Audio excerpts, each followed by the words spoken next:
You'll notice that I had to add these numbers over here because I was getting lost just trying to explain this, and I have a freaking diagram. So if you're confused, this is not something anyone, not even AI, can balance in their head. Nomaditsu. When OpenAI released GPT 4.1 after 4.5, I genuinely thought I was losing my mind. And then they released O3 and O4 Mini and O4 Mini High. And if you feel like I'm speaking a different language, that's because I am. I'm speaking OpenAI model naming speak. And I was dumbfounded. So I thought it was time to revisit all of the OpenAI models and demystify this for myself and for everyone else, because yeah, it's kind of getting out of hand here, and that's what we're going to talk about today. So guys, let's take a quick trip down memory lane and let's look at the literal release sequence of OpenAI models. And these emojis are like my understanding of the names. So we started at 3.5 and then we went to 4, and I was like, okay, that makes total sense. I'm on board. And then they went to 4.0 and I was like, okay, so O is Omni. All right, I guess that makes sense. And then they reset and went to O1. And then I was like, okay, all right, so O1 is starting over. All right, let's progress. And then they went to O3. And the reason is because there's the O2 arena. So they couldn't do O2 because that would cause too much confusion. So this is why I don't think we're getting AGI, guys. I'm just kidding. All right, so then O3 went to 4.5.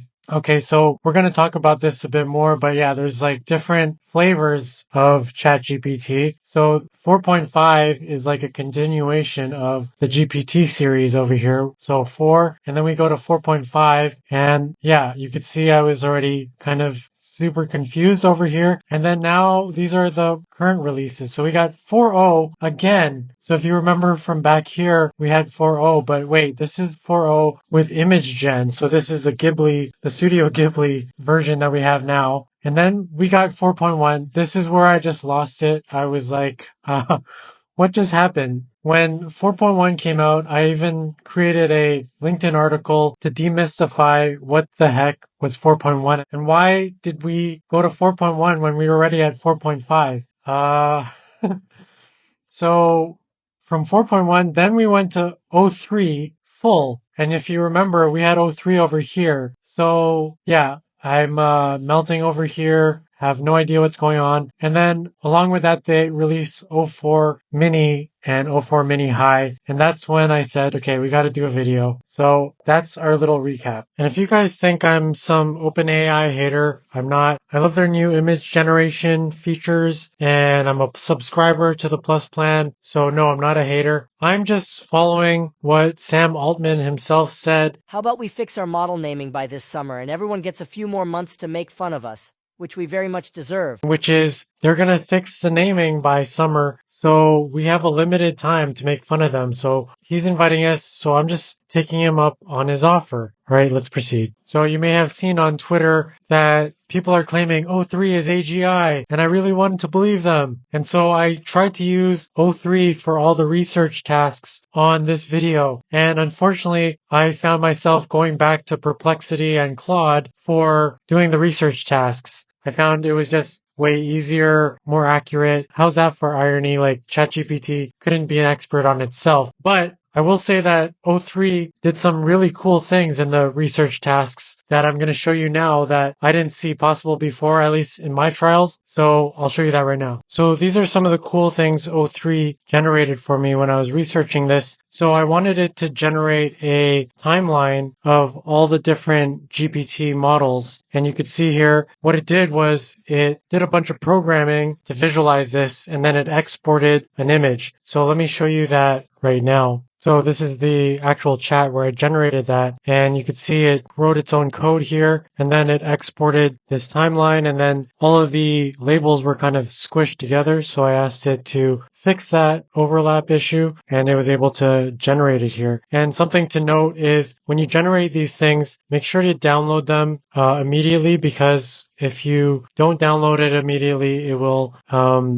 fail. Over here, you're going to see the code interpreter session expired, so you won't be able to get the full res version of that. You could save this as an image, but you won't get the original file. So whenever you're working with code interpreter in ChatGPT, make sure to download the files. You'll notice that this is fairly accurate, but what you'll notice is it's missing GPT-01 and it's missing the GPT-40 2025 update. So I had to keep going back and forth with O3, telling it, no, give me all of the models. I want all the models. And it kept getting it wrong. And then it kept saying, oh, you're totally right. I missed that. And then it would update the table. It would update the data, but then it would knock out some other things. So I had to switch to Perplexity and using Claude with reasoning, and it just came up with a superior table and superior results. So I just want to share a quick little example of where I started to lose trust with O3. It was with a simple research task where I asked it to create a chronological table ascending by release date of the OpenAI models released starting from 3.5 and include all of the variants. So I gave that to ChatGPT and I gave it to Perplexity with Claude reasoning. And you would think that ChatGPT would know its own models, right? It would be able to know all that. And here we go. You'll see that there's only 16 results here. And in the Perplexity Claude, it has 21. And here you could see here that we have GPT 4.1 with the variants of mini and nano. And over here, it's nowhere to be found. You have GPT 4.1, but there's no mini and nano. So I was like, man, it can't even research its own models. So after that, I really started to lose faith in the AGI narrative, and I ended up switching more of my research tasks back to Perplexity Claude reasoning. So yeah, sorry to burst your bubbles out there if you've been hoping that we're getting AGI, but that's just my use case. Maybe, in other use cases it is AGI level, but that's my finding.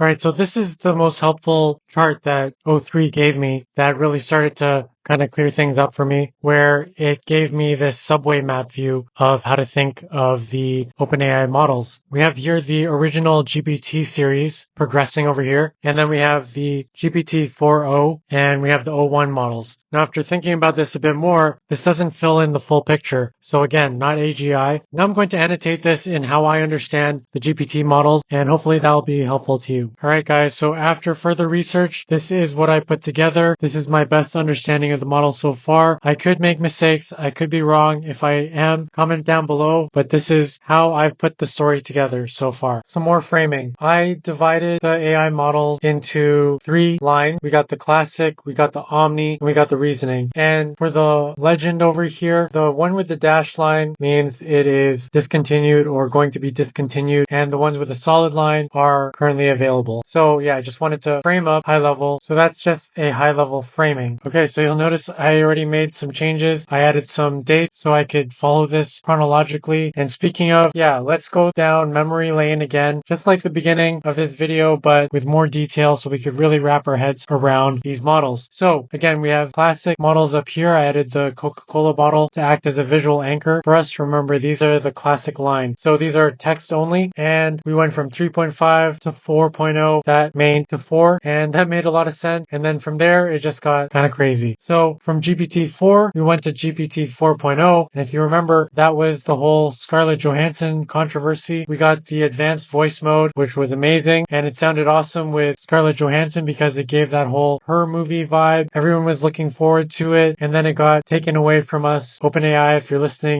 I keep commenting on your tweets. Bring back the ScarJo voice. All right, so anyways, so GPT-4o was supposed to be omnimodal, so they released advanced voice mode, and then eventually they also released the advanced voice mode with the camera, so it could also see what you're doing. And from GPT-4o, that's when they released O1. And if you remember, that was the whole strawberry hype train, and that was all the rage because it had chain of thought built in and it could reason. And that was awesome until DeepSeek R1 stole the show. Don't forget to check out my video on DeepSeek over here, where I show you how to use DeepSeek for free on your computer, private, unlimited unlimited, free. It's awesome. After O1, we got GPT-4o with tasks. And that's the first model that can do tasks on a schedule for you. So you can ask it, remind me about XYZ every day at 9 a.m. and it'll do it for you. Now here's where it got super confusing. I mean, task was already confusing, but they added O3 mini. And the funny thing is that they had to skip O2. So O3 is actually O2, but they had to skip O2 because there's actually an O2 arena in London. So they didn't want to confuse people with O2 arena, and probably they couldn't do it because of the copyright. And so they had to call the next reasoning model O3. So yeah, and you'll notice that I had to add these numbers over here because I was getting lost just trying to explain this, and I have a freaking diagram. So if you're confused, this is not something anyone, not even AI, can balance in their head. So let's continue. So after O3 mini was released, then we got GPT 4.5, and this model was all about the vibes, right? It was all about, it has high emotional intelligence, but people were kind of saying like,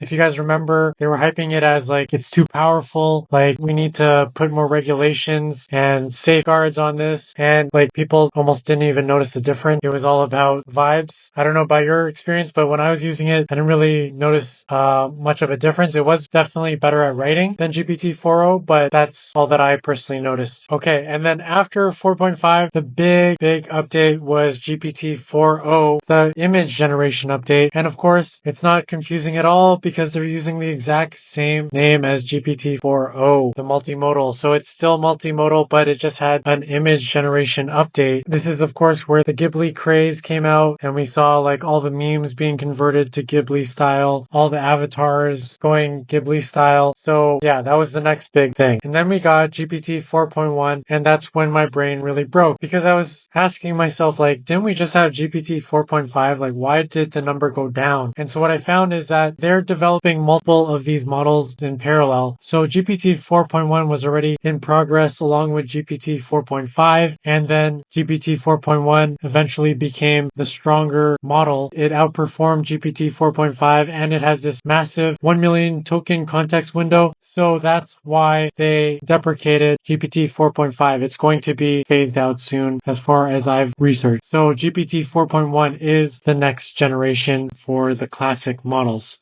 And finally, we have the O3 full model and the O4 mini model. And these are the next level of reasoning plus tools. So the big innovation here is that not only are they smarter models, but they could actually use tools within the reasoning. Before O1 could use tools, but it was like after generating. The innovation here is O3 and O4 mini can use tools within the reasoning step. And that's cool because you could see some examples where you're asking it about an image, and you could see it's like zooming into an image, it's cropping it, looking at the details, it's doing like OCR, like text recognition, and it's doing programming, all in the reasoning steps. So that's the big breakthrough there. All right, guys, so it's time for this mystery box here. Let's open it up, and it is our classic ChatGPT menu. And what I hope is that after this explanation, you have a much better idea of all the different models, and I just summarized it over here with our visual and mental anchors. So GPT-4o is for our Ghibli task. The 4.0 with scheduled tasks is for our tasks. Okay, I said tasks too many times. And then we have GPT 4.5, which is all about the vibes and writing. And then we have the O3, which is currently the smartest reasoning model by OpenAI. Then we have GPT 4 mini, which is the fastest reasoning model currently available. And we have O4 mini high, which is the longest thinking fast reasoning model. So guys, I really hope that you have a better understanding of the different OpenAI models, and my freebie for you guys is this as a PDF if you ever need a quick reference, a quick rundown down memory lane, and just to remember what all the different models do. It's available in the description below. Thank you guys so much for tuning in. If you want to get more practical AI tutorials, walkthroughs, etc., don't forget to hit subscribe. Also, this is brought to you by my album Mindset Bangers of Belief. I'm up to over 30 tracks now. And guys, I took time off from YouTube creation to create AI music because I believe it's just as powerful, if not more powerful than vibe coding. And this is because I believe that with AI music, we could reprogram our minds. Inside of these tracks, I leveraged AI for helping me create psychological breakthroughs in myself, and then I encoded these breakthroughs in the music so that other people can just get the breakthroughs subliminally. So give it a try. Let me know what you think. And that's it for now. I'll see you in the next video.